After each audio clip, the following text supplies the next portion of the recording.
안녕하세요. 파산관계 홍익필 변호사입니다. 이번 시간에는 사기 파산죄 3호 세 번째 유형으로서 상업장부의 부작성, 부실기재, 은닉손괴행입니다. 이 조문을 생략을 할게요. 3. 법률이 규정에 의하여 작성하여야 하는 상업장부를 작성하지 아니하거나 그 상업장부에 재산의 현황을 알 수 있는 정도의 기재를 하지 아니하거나 그 상업정부에 부실한 기재를 하거나 그 상업정부를 은닉 또는 손괴하는 행위. 이거는 사실 장식적 규정에 불과하고 실제 이걸로 불허가 사유로 하는 경우는 없습니다. 내가 한번 읽어보겠습니다. 채무자가 파산 선고의 전후를 불문하고 자기 또는 타인의 이익을 도모하거나 채권자를 해할 목적으로 법률의 규정에 의하여 작성하여야 할 상업장부를 작성하지 아니하거나 이에 재산의 현황을 알 수 있는 정도의 기재를 하지 아니하거나 또는 부실한 기재를 하는 행위 또는 이를 은닉하거나 손괴하는 행위를 하는 경우입니다. 우리나라는 세법상 예를 들어서 변호사 같은 경우는 복식부기 의무자죠. 그렇죠? 아주 정확하게 기재해야 됩니다. 수입과 지출을.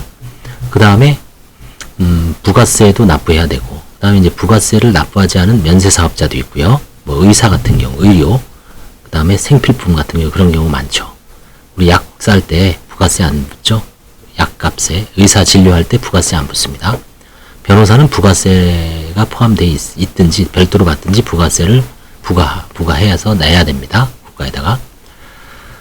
그 다음에 이제 간편장부 사업자라고 있죠. 그 다음에 간편장부, 그러니까 간단한 장부만 기재를 하도록 하는. 그 다음에 간이 과세자가 있고, 그런 그 사람의 어떤 수입 규모라든가 매출, 그 다음에 부가세 면세 여부에 따라서 사업자가 해야 될 장부라든가 복식 이런 신고해야 될 게 천차만별입니다. 그래서 이제 세무사를 두죠. 보통 구멍가게를 하더라도 세무사를 두고 조그마한 슈퍼, 변호사도 마찬가지입니다. 저도 변호사도 이제 세무사 자격은 있다고는 하지만, 그렇죠? 중위 재본이 못 깎는다고 이제 따로 자문세무사를 둬서 종합소득세부터 부가세, 그렇죠? 신고할 때 꼼꼼히 처리하고 있습니다. 그럼 이제 상업장부인데 이런 거를 이제 은닉하거나 손괴하는 행위를 말합니다. 자기 또는 타인의 이익을 도모하거나 채권자를 해야 할 목적이 요구되므로 채무자의 무지, 무능에 의한 불비는 불허가 사유로 되지 않는다. 그렇죠? 대금하는 영세 상인들은 여기에 해당되죠. 이런 판례가 하나 있습니다. 뭐냐면 채무자가 전자제품 판매업체를 운영하면서 상업장부를 작성하지 아니한 사실이 인정되나 해당 업체의 영세한 규모 등에 비추어 채무자가 상업장부를 작성하지 않은 것이 위 법에 정한 목적하에 이뤄진 것이라고 단정하기 어렵고 달리 이를 소명할 자료가 없음 이유로 상업장부 부작성을 이유로 한 채권자의 항고를 기각한 사례로는 2008라 이게 있습니다. 이건 이제 아마 채권자가 이걸 트집을 잡아서 항고를 한 것 같아요. 면책 불허가 시키려고. 자, 또 어떤 게 있는지 한번 봐야 되겠죠. 상업장부는 뭔지 알고는 있어야 될 거 아니에요. 그렇죠? 실제 의료는 안 한다 하더라도 미래의 어떤 세대는 또 이거 할 수도 있습니다. 상업장부를 작성하지 않는 등의 행위는 파산재단의 범위를 정확하게 파악하는 것을 곤란하게 하기 때문에 이를 면책불허가 사유로 한 것이라고 합니다. 상업장부란 상인이 영업상 재산 및 손익의 상황을 명백하기 위하여 상법상 작성할 의무가 있는 회계장부 및 대차대조표를 말합니다. 그렇죠? 상법 제29조 내지 33조에 있습니다. 회계장부 및 대차대조표입니다. 소상인에게는 이러한 의무가 없다. 소상인이란 자본금이 1천만 원에 미달하는 상인으로서 회사가 아닌 자를 말합니다. 자영업자를 말하는 거죠. 이것도 아마 법령이 또 바뀔 수도 있습니다. 이게 정확하게 이게 옛날 책이 올해 책이지만 유심히 봐야 됩니다. 법인의 대표자가 법인이 상업장과 관련하여 이러한 행위를 하였더라도 법 652조 일정한 지위에 있는 자의 사기 파산죄 가타파산죄 소정의 행위에 해당할 뿐 이 규정이 면책불허가 사유에는 해당하지 않습니다. 자, 상업장부를 작성하지 아니하거나 란 전혀 작성하지 않는 경우 이런 상업장부의 외형은 갖췄지만 그 내용적 흠결이 중대하여 사회통념상 상업장부라고 말할 수 없는 경우도 포함되지만 흠결이 그 정도가 아닌 경우에도 아래에서 보는 재산의 현황을 알 수 있는 정도의 기재를 하지 않은 경우에 해당하면 이 규정이 적용되므로 구분의 의미는 없습니다.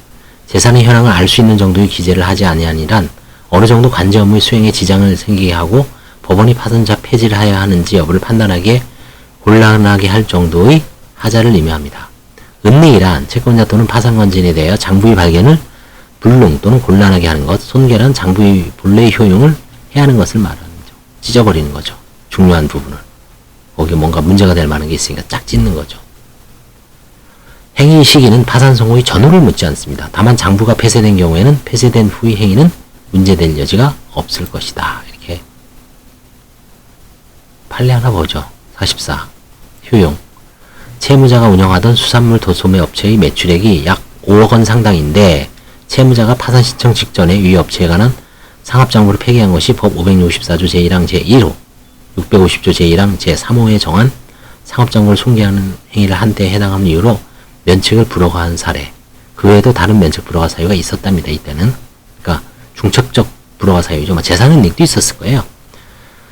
아무리 이래도 이 장부 하나 안 냈다고 장부 뭐 했다고 불허가 사는 경우는 없고 아마 더 중대한 사유가 있거나 아니면 그랬을 겁니다. 그래서 상업장부 소상인은 면제라는 거. 그래서 이거는 회계장부 및 대차대지표, 뭐 이익잉여금 계산서, 그렇죠? 지금은 재무상태표, 그렇죠? 재무상태표, 부가가치세, 과세표준증명, 뭐 이런 여러 가지 세무서에서 뜨는 게 있습니다. 그걸 말하는 겁니다.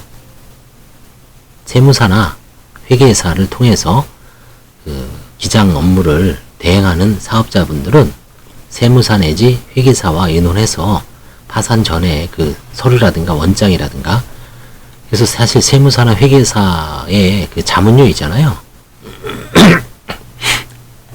그건 마지막까지 사실 잘 챙겨줘야 됩니다. 왜냐하면 그분들이 이제 서류 작성 의무가 있고 장부 보관 의무도 있고, 그리고 특히 법인 파산이나 뭐 개인 파산에서도 어느 정도 좀 규모 있게 한 분들은 그분들이 도움을 받지 않고는 관제인 조사를 빠져나갈 수가 없습니다. 관제인이 상당히 또 대략적인 것만 조사하는 데는 별 문제 없는데 꼼꼼하게 다 갖고 와라 하면은 그 사람들한테 상당히 의존을 해야 됩니다. 그래서 회계사, 세무사의 돈은 꼭 줘라. 아무리 망해도 진짜 뭐 그 사람들 몇백만 원 받지 않잖아요. 한 달에 몇십만 원. 물론 이제 그게 쌓이면은 뭐 1년 치면 2, 300 되는데 진짜 그 중에 일부라도 주면서 좀 도와달라고 하십시오. 그럼 도와줍니다. 그분들도. 그 채무자 때문에 어떻게 보면 그동안 잘 먹고 잘 살았죠. 꾸준히, 그쵸? 기장, 뭐, 몇 안 돼. 어차피 세무사나 회계사는, 특히 세무사는 기장, 자기가 가진 기장 업체의 수가 얼마나에 따라서 권리금도 정해지고, 뭐 직원 규모라든가 이런 것도 사무실 규모가 정해지기 때문에, 뭐, 또 막 거래가 되더라고요. 그래서, 그, 마지막까지, 그, 기장료 같은 거는 꼭꼭 챙겨서 나중에 관제인 조사에 잘 뛰어넘어야 됩니다. 그래서 오늘은 이번 시간에는 그 상업장부의 은닉 손괴, 그죠? 요거죠, 요거. 상업장부 부작성, 그 다음에 미기재, 부실기재, 은닉 손괴.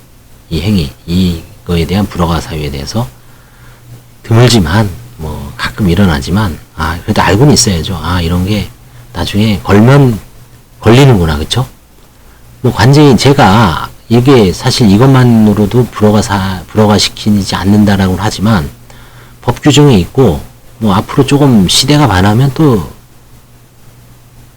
걸 수 있어요, 그쵸? 또 지금 상황에서도 이것 때문에 불허가로 나가리 시킬 수도 있습니다, 얼마든지 합법적으로. 그러니까 절대적인 게 아니라 그래서 결국은 이 정도의 규정이 있구나, 조심해야 되겠다. 그리고 여기서 상업장부는 뭐고 은닉 손괴행위는 뭐고, 그쵸? 어느 때 다른 사유와 중첩적으로 겹칠 때는 이걸로 인해서 면책 불허가를 받을 수도 있다는 것을 지금 교과서를 제가 읽었잖아요. 그리고 이제 수산물 도매업체 케이스 2개 읽어드렸죠. 그쵸?